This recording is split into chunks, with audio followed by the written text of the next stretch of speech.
this on? Yep, I hope so. I should have checked to see if the first one was right, but anyhow. Okay. Oh, welcome back. This is part 2 of roofing, and originally we had a part 1. Well, originally we still do have a part 1, excuse me. And again, I'd like to go ahead and introduce, or let me have the gentleman introduce themselves to you from Ascend Construction Group. This is the roofing division, and Chad. Yep, so I'm Chad Williams. I'm the roofing division president. Been with the company a few years here, and since 2021, and been in the industry a little over 10. Okay. And I'm Jared Harry, the production manager for Ascend. I've been with the company now a couple years. So. Okay. And also, as I said in the first one, I'd like to do a quick little disclosure. I actually know Jared Harry here quite well. I've known him and his family for over 25 years. I've actually helped his family, mom and dad, buy and sell a home. Your older brother, who is a pilot, yeah. a pilot, helped him buy a home here, and then also down in Florida, and have helped Jared buy a home. And one of the reasons I want to ask if Jared and Chad would come is because I've seen some of the work and have actually been around when they've done the roofing aspect, and I was really very impressed. We will also have their contact information below if you would like to go ahead and contact them. Ken, it's called the Ascend Construction Group, correct? Yes, sir. That's on that. Okay, so we're going to come back to part 2. If you did not see part 1, we will also have a link to part 1, so you'll be able to see the first part of roofing. And like I said, welcome back. This time what we're going to do is we're going to cover what I guess called more of the interesting parts, quote, fun horror stories, things that sellers run into when making insurance claims. We'll talk a little bit about how perhaps solar panels may affect roofs and those particular situations on that. Now, before we start, there was a section here that I didn't really cover, which I'll go ahead and let Chad talk about in terms, I think it was negotiations or prepping. I think a lot of times, like in a real estate transaction, somebody will come out and assess the roof. Like I think you were mentioning, like it's the end of its life, that they would recommend that the roof be replaced, and sometimes that can be a negotiation point between the buyer and seller to where they'll allot for a certain amount of dollars to be set aside to do the roof, as opposed to just letting that just be a credit and the buyer goes, oh great, okay, that's less than I have to pay. The thing that we see sometimes though is where if they don't get the roof done, then it's hard for them to become insured later, because if there is hail damage, even if somebody, Allstate or State Farm or somebody says, yep, we'll insure you, then they send their inspector out to make sure that it's in good enough condition to be insured, and then they go, we can't insure you after the fact. So that's where we just want them to realize that this is a big part of their investment, is having an intact roof going into it. Okay, good. I'm going to back up. I forgot to introduce myself if you don't know who I am, or I did introduce, and I forgot that I already said it. My name is Bill Fung. I'm a local real estate agent here in the Denver metro area and have been in the industry for over 35 years. Now, something that Chad just brought up, I'm just kind of wondering, a lot of times insurance companies will say, we're not going to insure you unless the roof is a new roof, or another factor that comes up sometimes is with loan companies, because it's a major part of the home purchase. It's structural. They may say, we're not going to go ahead and close on your transaction until the roof is replaced. Have you ever encountered that, or have you had a seller or a buyer call frantically saying like, we got to close, but they're not going to let us do it unless the roof is a new roof is put on? Have you ever had that situation? I have seen that, and that's where we've had to swing into action quickly. And typically in something like that, it's we do it. It's not even going through insurance. It's a cash deal. We figure out the cash price, they agree on it, and then we come in and get that taken care of quickly. Like with we've had some where we've had like a week turnaround to help so the deal doesn't fall apart for the homeowners. I did have another client too that it wasn't during a real estate transaction, but they had switched insurance companies. They got a better rate, and then they were about three weeks in, and the company sent their inspector out to just assess, and they realized, no, this has hail damage. It's blown up. We can't insure you. So they went back. They rescinded their offer but by that time they had already, parted ways with the other insurance company. So we had to go back, file a retroactive claim with the other company who no longer was being, employed. Part of the right transaction or whatever. Yes, exactly. So we were able to get it done, but it was not an easy process. So that's where, again, just having that roof inspected is so important. Okay. So one of the things I think hearing this is that it would really be good to work with a roofing company like a division like you guys have at Ascend versus independent roofer, because if you have to be Johnny be quick, you've got the personnel to jump right in and pick up the slack or keep everything moving forward, correct? Correct. Yeah, we definitely have the infrastructure ready to jump on a project, and office staff dedicated to getting things in and out efficiently. So okay, great. So let's kind of go general with owners. What would be what you might call common roofing mistakes or things that they can avoid? And we are probably, being a little bit redundant because we did ask a couple of these questions at the first part, but maybe again, people not seeing part one, but they're watching part two. So did I even make sense on that question? Yeah. Common mistakes there. I mean, I would say, assuming, I don't have a leak, so my roof is fine. Yeah, You could be a day away from having a leak that's going to damage the interior of your home. I would say that's probably the most common mistake we see. Okay. So that's the probably the first one and the most prevalent one that you would say on that. Okay. So again, we're talking more about homes that are around $1 million or higher, because here in the Denver metro area, a $500,000 home nowadays, or even a $600,000 home, is a starter home, and a $400,000 home is like buying a two-car garage. Right. Nowadays on that. So looking at homes say from 900,000 all the way up to 3 or 4 million. Is there such thing as having, I'm going to use the word luxury upgrade for roofs? How, people say, well, I could get a kitchen and then I could get a luxury upgrade of this type of kitchen. Is there the same thing if someone's coming in and totally wants to remodel not only the inside but the outside, and then being the roofing, or they're deciding they think an upgrade is adding solar? What would be the first steps? What would you say? How would you lay it out? I do want to say one thing, just circling back to the last question about common mistakes. Another one that, we're talking about roofing systems and upgraded roofs. People will put on a class 4 roof. They say it's 40-year, 50-year shingle. The common mistake that we see is, okay, we just got a new roof put on last year, then we get hit by a hailstorm this year. My roof's fine. I just had a new roof put on. I just had a impact resistant roof put on, but not having somebody out to look at it. So I would say, that's definitely one of the big issues we see. As far as upgrading, luxury upgrades, I mean, there's many different roofing systems that you can upgrade to aside from your standard asphalt shingle, and they do offer many different benefits. They're all different in benefits, but roofs aren't a sexy thing. So most people could have fooled me, right?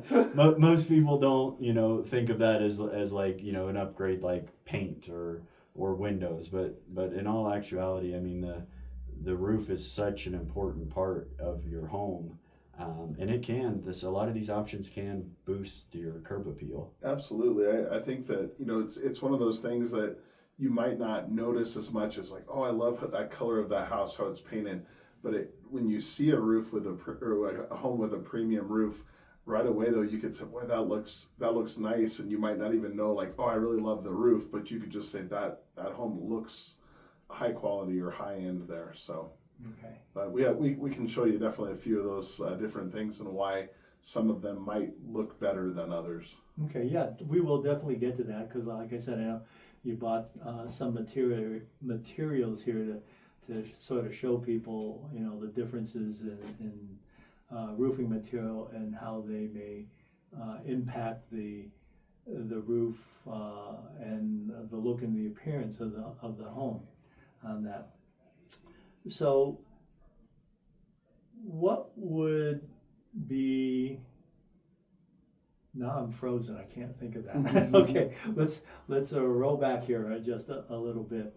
One of the things that I think I talked about was the solar. So let's say somebody wants to put solar on their house, because we're seeing that more often now, or there's already been a solar system on the house and they have to be taken off to put a new roof. And this may be a little bit beyond your experience or expertise, because I've heard different stories how the solar company has to dismantle the system first before the roofers can get to it. Can you talk a little bit about that, if you have the background on it? Yeah, so there are some solar companies that are in the contract, they are required to do the detach and reset. Others just want you to make sure that you're using a licensed person to detach and reset. And we do have, those contacts to be able to that we would coordinate the detach and reset of the solar to do a roof. It's really important to check with whoever did your roof if adding solar could void your warranty, because we do see that adding a solar system to a roof can void your roof warranty. No, interesting. I didn't realize that. Okay, and so when you're saying license, I think here in the state of Colorado, roofers have to be licensed with the state. And do they have a database if somebody wants to check about a roofer or roofing company? It's actually more like with each local jurisdiction. So we have to have several licenses. So we have with like Aurora and Denver and Centennial, a lot of different jurisdictions, Arapahoe County. So we have to, wherever a home is located in that jurisdiction, we have to, if we don't have a license there, we have to get it. I mean, I think we're pretty much licensed everywhere right now. But say like if we got, like right now we're not licensed in Fort Collins, but if we had somebody up there, they would have reciprocity with Denver and Aurora, and we would get the license up there too. Okay. So yeah, that's kind of. So you mentioned that with a local municipality or city versus you having to be licensed with the county, because if you're talking about the Denver metro area, sometimes it's thought about 7 counties or 11 counties, depending who you are. But even within those counties, then you have to go to the specific city. So some, like we're licensed like Arapahoe County, Elbert County, Douglas County, but then Jefferson. But those are like the unincorporated parts that we pull permits through. Otherwise, we're licensed in the specific municipalities. Like I live in the unincorporated part of Parker, so like mine falls under Douglas County. But then there's certain parts of Parker that you have to go through the town of Parker, which we're licensed through them as well. Okay. So that brings the consumer. How are they going to know that if they're interested that the specific roofer or roofing company is licensed where their home is, that's going to be taken care of? They can check with their local municipality to see if they do have a license there. Sometimes, though, like I said, if we had a client that was in like Frederick or Firestone or something like that, we would obtain our license there to do the work, and then we'd pull the permit. So even if somebody isn't currently licensed in your town, they need to be able to get that license. So I would say even like having them provide documentation that they do have a license in at least one or two of the local municipalities, just so they can see that they would have reciprocity to get that license. But just to make sure that permits are pulled and everything is definitely an important part of the process. Okay. So let's circle back with solar panels. Is there any additional information that a seller or buyer or owner should know if A, they're going to have solar panels installed, or B, there already are solar panels installed and there needs to be some type of work on the roofing? You already mentioned that in certain cases having solar panels put on could void the warranty on the roof? Yep, yeah, and I will say I've seen this before too. I was working with a client that had solar put on their roof, but they had also gotten hit by hail. So they tried to file a hail claim, and after their solar panels were put on, the solar crew damaged their roof so badly that the insurance denied their claim for hail because the roof was damaged by the solar company. Wow.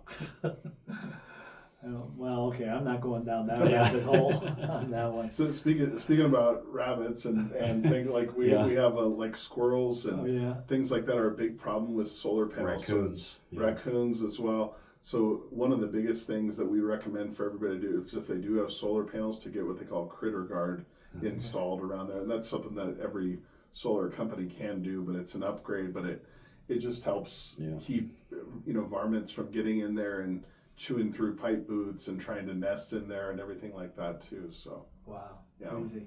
Well, let's do this. Let's do a little bit of show and tell.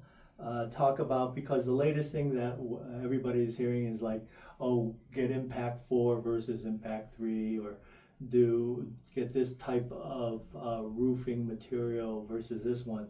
So I'm just going to open this part wide up, let you start with whatever you like, because you did bring some materials and stuff. Let's start with the standard here. This is a class 4 asphalt shingle.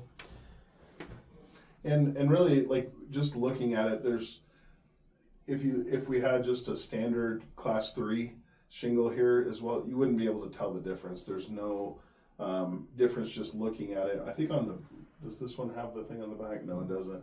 A lot of it's just the material that it's made of. This particular one has this SBS. It's like a rubberized material that's integrated in with the asphalt that makes it stand up to hail better. And other class 4 shingles have different matting on the back that makes it kind of more hail resistant. But again, this is just kind of a standard asphalt shingle. Definitely not like an upgrade necessarily if you want to see like on a $1 million plus home. I mean, there are $1 million plus homes that do have these, but it's nothing that would set them apart, I wouldn't say. Okay. So this is not a class 3, it's just a, quote, the standard, or sometimes I joke, if you look at new homes, they say it's builder grade, which is basically the base item or whatever it is. There's no upgrade. So this is when you say standard, this is sort of your base minimum? In kind of talking as far as like we were talking about $1 million homes and kind of up, this one is a class 4. This is an impact resistant shingle. Okay. And then there's also class 3, which is technically an impact, but that's like that's our very bottom line, what we do. As far as builder grade shingles, they're not even necessarily class 3, they're less than that. And usually they kind of use cheaper materials, cheaper underlayment. So whenever you have like a builder grade, you're looking at way less quality than this even. So it's a roof, and like for the first few years it'll look great, but then they'll lose a lot of granules and things like that, and it'll look like an old roof quickly. Okay. Usually with the builder grade. Oh, interesting. Okay, yeah. I didn't realize that. All right, what else do you have? So I say a step up from that, and you do see a lot of these in that price range. Bill, this is presidential, so it's another asphalt. As we talked about in part 1, it does sit up a lot thicker. I don't know if you guys can see that. An eighth or a double eighth. Mm-hmm. Almost. Well, not. Yeah. I'm sorry. Go ahead. And it's kind of that puzzle pattern here, but This roof, it definitely does stand out from just kind of your standard asphalt roof. There's a lot more dimension to it. They do hold up to hail. They do offer presidentials in class 4 as well. Again, it's a cost upgrade from your standard asphalt shingle, but this is a really nice option that we see a lot of in Colorado. You know what's nice? So this particular type of shingle. So this brand's GAF. Grand Sequoia is the one, but Presidential, I think Certainty, they're the ones that developed it. But if somebody has a wood shake roof and it's in rough shape or has been hail damaged, this particular type of shingle, this is what insurance would pay for like, because we can't go back on with wood shake here in Colorado any longer. Right. So we would go back on with, this is what they say is equivalent with an asphalt shingle. Okay. Well, that's good to know. I actually are having you guys go out and take a look at a roof in the next day or two that is shake shingle that's been, shake shingle has been around for well over 40 plus years, maybe even longer. And I believe with this particular house that I'm having you go out and take a look at, that's probably one of the originals, because right next door and in the neighborhood, a lot of them have changed to composition, and I don't know the quality of their neighbors who have gotten that. So it's interesting to note. This is probably something you would use to replace shakes. Yes, sir. Okay, Yeah. good. That's correct. Okay. I'd say the next thing we have here, I didn't bring any a tile roof example, but this is one that you see a lot of in the Denver metro area. These are a lot in like Cherry Hills Village. You see, this is Decra, so this is a stone coated steel. Excuse me. Yeah, sure. Right. Oh, okay, yeah. Ouch. So these these hold up, great to hail. Every roofing system has pros and cons. This one, obviously, with it being stone coated steel, it's not great to walk on. I don't know if you have any avid roof walkers there, but just the critters you were talking about. Right? It can be susceptible to cosmetic damage that insurance doesn't necessarily always cover. That's hail hits that kind of have dented it a little bit. But you have anything else on Decra? No, I think now all the Decra is, I think it also had like a batten system for a while too, just like how tiles do, like where they have the sticks going up there where they secure. But I think almost all of them are all deck mounted now, so it doesn't necessarily have the extra cost. Okay. Anything else? Yeah, this is a newer product coming out here, but this is a brand F-Wave. And this is a really cool, kind of almost futuristic roof material here. It's a thermoplastic. So I don't know, Bill, if you can kind of feel that. It's almost like it's a rubbery plastic. Yeah. But anyway, this is the only shingle, I believe, that's on the market that's guaranteed against hail For the first the first 5 years and up to 2-inch hail. So when you're putting this product on, you're actually getting a guarantee from them that it won't get damaged by hail for the first 5 years. And what is this called again? F-Wave. F-Wave. Yeah. And this is more likely something you're going to put on the million plus versus your starter home. Absolutely, yeah. And this would be, it is a pretty significant cost to upgrade. We've bid a few out, and really it's almost probably, I'd say roughly a little over twice as much as your standard asphalt. Dimensional shingle, yeah. So I'm going to put you on the spot. If it's a home that's around 4,000 square feet, maybe 5,000, I know you might go, I plead the fifth, Yeah. but so a class impact 4 versus this, it would almost be double. So I'm just making up numbers now. Sure. But let's just say a class 4 house would be about 15,000 to. Not for 4,000. It's gonna be more than that for Right, 4,000. but I'm not gonna do the 4,000. Okay. There we Because go. I know Sure. that's gonna really Yeah. jump it up. But let's Yeah. just say it's again like something that might be say in South Shore, in 80016 or parts of Parker that, let's say the home is about, a 3,000 square foot home. Let's do that. Okay. So let's just say an impact for might be Maybe 15,000 or something to put it in. I mean, for 30,000, about a 30 square roof, roughly. so you're probably looking at you're probably looking at more like 25, 30,000 for that. Okay. So then for this, you're looking at probably 60 to 70, yeah, 70,000. Okay. Which is why this is geared more towards a luxury home or. Correct. And Okay. and what's nice with this too, there are different levels with it too. There's the one that Jared has is kind of more like a wood shake look. Okay.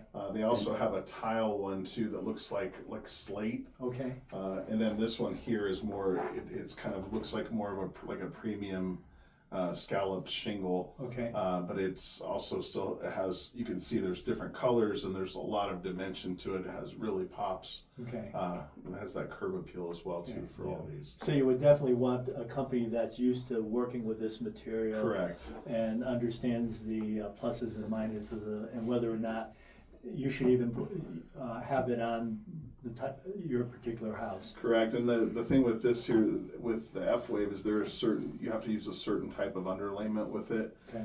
There's certain, even just when you nail it, you have to use certain size nails.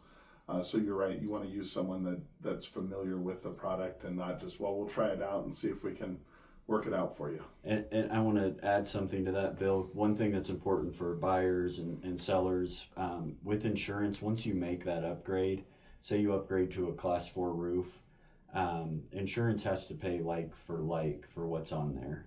Okay. So if you upgrade to a DECRA or you upgrade and then down the road it gets hit, they're going to pay most likely for that same exact product. So Okay. it's kind of like a one-time upgrade fee. Mm-hmm. And then, from there, so it's a good point, on my house that you helped me get there. It had a class 4 roof, and that was a big selling point to me because I know that's an upgrade I don't have to make. Mm-hmm. And, with insurance too, a lot of times on these upgraded shingles, they offer Premium discounts. premium discounts. So it can, save you money too in the future. Okay. So what you're telling me, or at least what I'm interpreting, is that there is a potential that your insurance premiums could drop. We obviously can't guarantee that. Full disclosure there. We have heard, from past clients that once they got their new roof on, their premiums did go down. But it's important to call your agent, call your insurance company, and ask them, if I were to upgrade to this roof, what kind of discount would I get on my premiums? Because they will tell you, and a lot of insurance companies want you to have that class 4 because they're going to hold up better to hail. Okay. Which brings in, since we've been talking dollars and cents, is there any particular, I'm going to say, financial tool that people can use to, say, pay for these if insurance is not covering it? Can they, or have you seen like people get a second mortgage on their house, do what's called a home equity line of credit? Yeah. And you may not even be aware of this, but someone who maybe even has a reverse mortgage, does it really matter in the sense of how they would go ahead and fund this if it was not an insurance issue? Yeah, I mean, we've worked with clients who have taken out a HELOC to pay for, certain projects. I think Chad knows a little bit more about the financing. Yeah, we have aspect. financing through I think it's AccuFi. Okay. That we have financing that you can do that. Even we've had some people where they finance everything through it. Even for an insurance claim, they'll keep the funds that they've been given for insurance and then finance everything through that as well too. So it's we have those options, but you're right. You can also do like a home equity line of credit, those kind of things to help offset the additional cost to upgrade. Okay. So the financing, and you may not know this with a particular company that you work with, Is it a 3-year loan, a 5-year loan? I don't know the specifics. I think they have different tiers, different options as far as like the interest rates if it's for only a smaller amount of time are less than if you stretch it out there. Okay, so let's talk about insurance claims, because everybody is so afraid to do insurance claims, because I think a lot of times they're going to say, I don't want to do that because my insurance is going up. Can you tell me the straight factors or the misconceptions when somebody, whether it be an agent or a neighbor, says, you don't want to file an insurance claim, or you do file an insurance claim? Go for it. Well, I think the number one thing is you don't want to file an insurance claim unless you have to. So that's why it's important to have us out to just verify, yep, you do have enough damage, because you might even have had some hail damage, but we can let the client know if it's enough to warrant filing a claim. Typically, by law, they're not allowed to raise your rates for filing a claim. Okay. It's not the same as if you were in a car accident that was your fault, where your rates are going to go up because of that. Unfortunately, when hail hits a neighborhood, more than likely everyone's rates in that neighborhood are going to go up because there's been a hail event and they're going to have to be paying out claims. So whether you file a claim or not, more than likely your rates will go up. And that's where, like, if you have a class 4, it might offset that to where it's actually it might go down a little or break even. But they can't punish you specifically for filing a claim, but everybody, like in your zip code, probably the rates will go up that next year.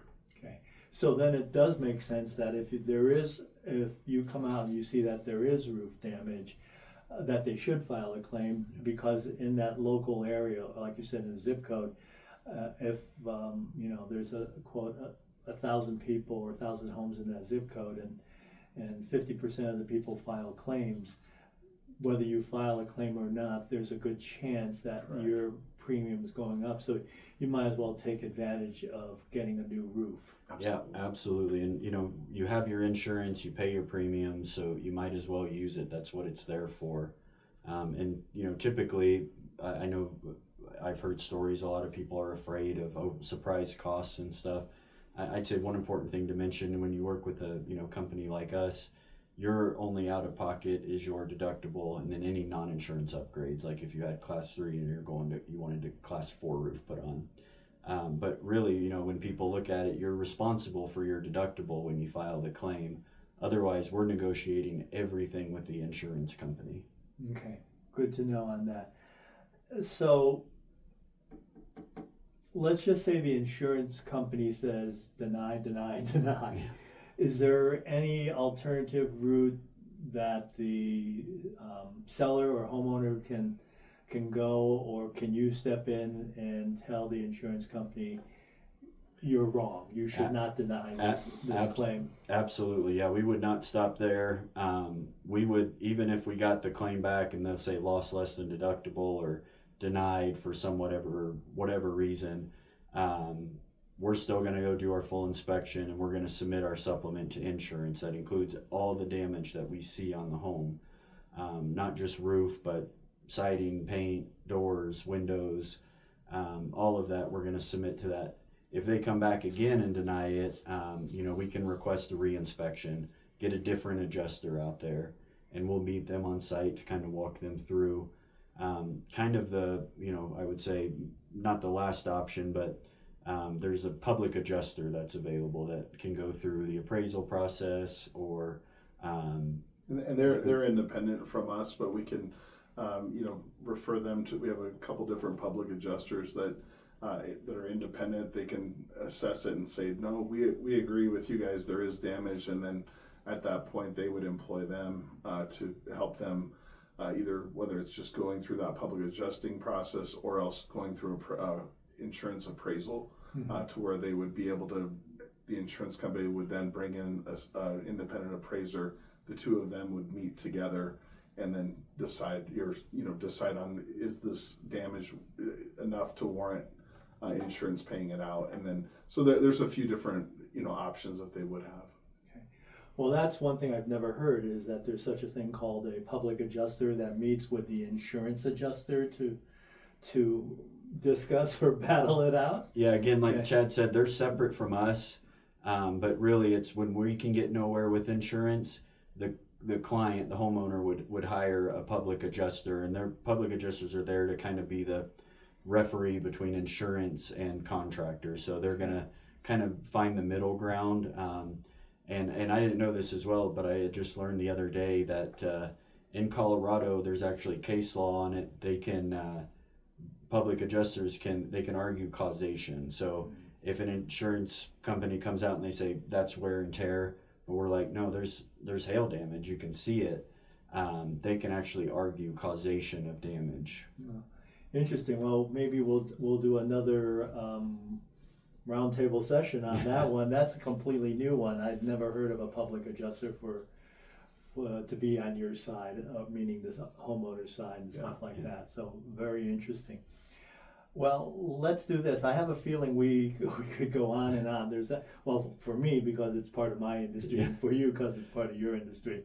But let me sort of wrap it up this way: is that when you talk about the roof, it's almost like talking about the king and his crown. You know, you put the crown on his head and it looks gorgeous and has all the jewels and everything like that, and or queen. So again, the roof is sort of the same way. If the roof is done nicely, appropriately for the environment they're in and the type of neighborhood they're in, it definitely makes it stand out in a positive way. If they don't do it the right way, that makes it stand out in a negative way. Agreed. Is that correct? Agreed. Yeah, or even if it's just maybe an older looking roof or a kind of a color that doesn't match with the rest of the house. Say you had your house painted, but because you wanted that paint color, but then the roof looks off now. I mean, those are things that come into play. And I gather, of course, quickly that roof tiles or coverings come in different colors. Yes. On that. Correct. Okay. Multitude. It's not always you're just gray or. No, there's many different color options available. Great. Well, I always like to end things up with, well, give me a couple of your craziest or wildest stories when it comes to roofing. Well, I think Jared and I were on one together. It was mainly, you dealt with a lot of it, but why don't you talk about the one with, it was actually a Decro roof, right? Yeah, there was quite the raccoon's nest up there, and we ended up having to get a pest control company involved because every time we were up there's just raccoons running rampant. We've had one of our project managers has gone up on a roof and found bullets embedded in the shingles. Can I ask where? You may not want to stigmatize the neighborhood. I scratched that. Yeah. Okay. It was here in the metro area. I was talking with Tommy Probasco, one of the owners of Ascend, and he was saying one of the things, he went up to meet an adjuster on a roof, and the previous homeowner decided that he was going to do the roof himself. And normally, you start at the bottom and you overlap the shingle on top. So he did that up one side, but then went down the other side and just continued the pattern, so that one whole side of the roof was shingled basically upside down. Just stories like that. Oh gosh. Okay. Well, the raccoons and the bullets will stand out in my mind. Yeah. We won't discuss those too much on that. Any last advice that you would give to a homeowner, a seller, or a buyer about roofing? I mean, I'd say the biggest thing is have a licensed roofer look at it, and have them look at it early in the process. The more time we have, obviously, the better, especially if we're going insurance, if we're going cash, whatever route, have us look at it early. I'd say aside, from your home inspector looking at, don't just go based off that. Have a licensed roofer out to look at the roof. That's going to be one of the biggest things you can do to protect that asset. Okay. Chad? Yeah, I agree with Jared on that. And I mean, just with the insurance process, I mean, bare minimum, you're looking at probably 4 to 6 weeks just for everything to process and go through and be approved. So again, if you're right up against it with a closing date, that can be very stressful, because then you're just like, well, we think it's going to be approved, but so again, have a licensed roofer out early to look at it. And then just do have a licensed roofer out just in general every few years or so, just even if you have, if you're not selling right now, just to have them check it out, see if you do have hail damage, see if your pipe boots and flashing are in good condition. So it's just, tune-ups, maintenance, like on a vehicle, Right. You need maintenance on a house too. Okay, great. Well, Chad and Jared, I really thank you very much for taking the time out to answer some basic questions, or questions that I'm always asked about roofing. Of course, I know everything about roofing and nothing about real estate. But so this is very helpful. Thank you again for bringing some of the material. This is pretty much a wrap of part 2 of our interview. If you found this helpful, please hit the like button, share it with people that you know. And if you have any questions, go ahead and put them down in the comments. I will more than likely, because it's roofing, forward it to Jared or Chad. And again, I want to thank Ascend Construction Group. Yeah, thank you for having us. Coming through thank here. you, Bill. And we'll talk more. Again, I'm Bill Fung, but before we quit, I have to do a real quick advertisement for myself. If you are looking to buy or sell, I do have 2 books here that will help you if you've never bought or sold before, or this is your first time. Just let me know where you would like it sent, or I can stop by if you're fairly close within the Denver metro area. If you're outside of Denver metro but still would like this, then of course I can mail them to you. So again, I appreciate the time that you spent listening to this broadcast, and everyone have a good day. Take care now. Bye. Survive.